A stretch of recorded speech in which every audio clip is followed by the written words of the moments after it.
बिस्मिल्लाहिर्रहमानिर्रहीम। अस्सलाम वालेकुम। कैसे हैं आप सब लोग? उम्मीद है आप सब लोग खैरियत से होंगे। मैं भी बिल्कुल ठीक हूँ। आज मैं आप लोगों के लिए बीफ बिरयानी की रेसिपी लेकर आई हूँ। इसको हम बिल्कुल इसी तरीके से बनाएंगे जैसे हमारे बाज़ार वाले जो देग वाले बनाते हैं, पकवान वाले, वैसे ही हम उसी तरीके से इसको बनाएंगे। आइए अपनी रेसिपी का स्टार्ट करते हैं। मेरे वो व्यूअर्स जिन्होंने अभी तक मेरे चैनल को सब्सक्राइब नहीं किया, जल्दी से सबसे पहले सब्सक्राइब कर लीजिए और वीडियो अच्छी लगे तो लाइक भी ज़रूर कीजिएगा। अच्छा, सबसे पहले कोई फैला सा बर्तन ले लीजिए चावलों के लिए। फिर उसके बाद इसमें मैंने तकरीबन 2 कप के करीब घी शामिल किया है। इसको मैं घी में बनाऊंगी, तेल में नहीं बनाऊंगी। अगर आप तेल में बनाना चाहें तो तेल में भी बना सकते हैं।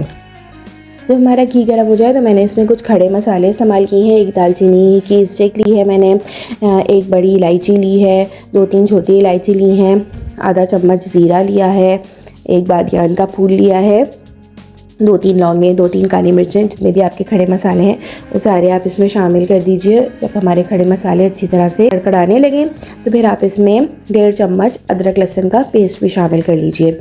इसको थोड़ा सा फ्राई करने के बाद अदरक लहसुन के पेस्ट को फिर मेरे पास यहाँ पर तकरीबन आधा किलो के करीब गोश्त था।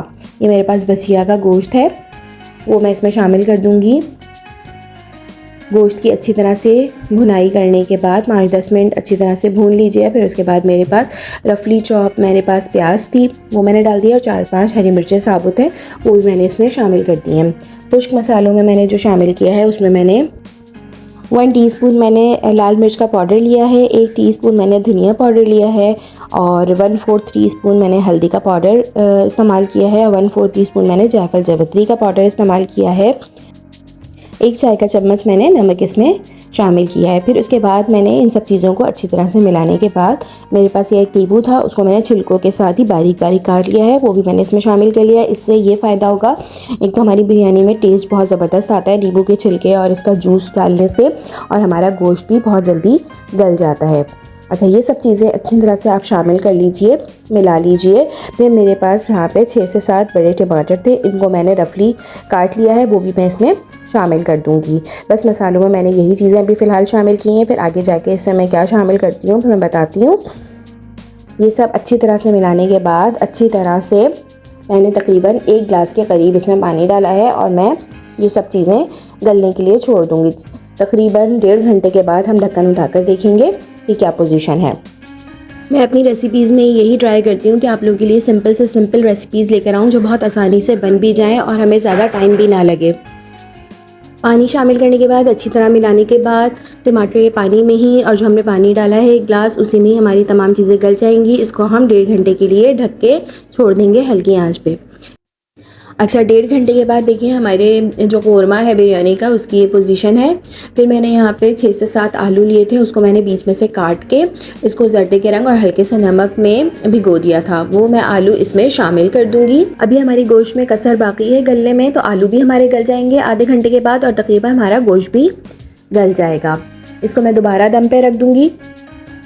आप देख सकते हैं आधे घंटे के बाद हमारे आलू भी गल चुके हैं, मसाला भी हमारा खुश्क हो चुका है कौरमे का, और गोश्त भी बहुत बेहतरीन तरीके से गल चुका है। तकरीबन ये 2 घंटे में जो है हमारा गाय का गोश्त गल चुका है। अमूमन जो है गाय का गोश्त तकरीबन 2.5 से 3 घंटे में गलता है, लेकिन हमने जो लीमू इसमें शामिल किया था, उसके छिलके शामिल किए थे, उसने हमारे गोश्त को गलाने में बहुत मदद की है। देखें कितने मज़ेदार खुशबूदार हमारा बिरयानी का, देगी बिरयानी का कौरमा रेडी है, और गोश्त भी देखें कितना ज़बरदस्त परफेक्ट तरीके से गला है हमारा। अच्छा, इसके बाद अब हम चावलों का दम लगाएंगे। चावल में मैंने कुछ भी नहीं डाला है, सिंपल नमक और दालचीनी डाली थी जब चावल उबाले थे, वो उबले हुए चावल मैं इसमें शामिल कर दूँगी। अच्छा, उससे पहले मैंने तकरीबन 1 कप के करीब मेरे पास फ्रेश धनिया और पुदीना था, वो मैंने इसमें शामिल कर दिया है, और 2-3 कतरे जो है वो मैंने बिरयानी एसेंस के इसमें शामिल किए हैं। इससे ज़रा खुशबू हमारी बिरयानी की बहुत अच्छी आती है। फिर जो हमारे उबले हुए चावल थे उसको मैं इसमें शामिल कर दूंगी। आखिर में मैंने 4 से 5 खाने के चम्मच घी के इसके ऊपर डाले हैं, और उसके ऊपर जितना आपको जर्दे का रंग डालना है, मैंने जर्दा पाउडर इसके ऊपर छिड़का है, वो डाल के मैं इसको 15 मिनट के लिए दम के लिए छोड़ दूंगी। अच्छा, दम लगाने से पहले आपने एक चीज़ का ख्याल रखना है, आपने तवे को अच्छी तरह से, जिसमें आप रोटी बनाते हैं, उसको अच्छी तरह से आपने गरम करना है।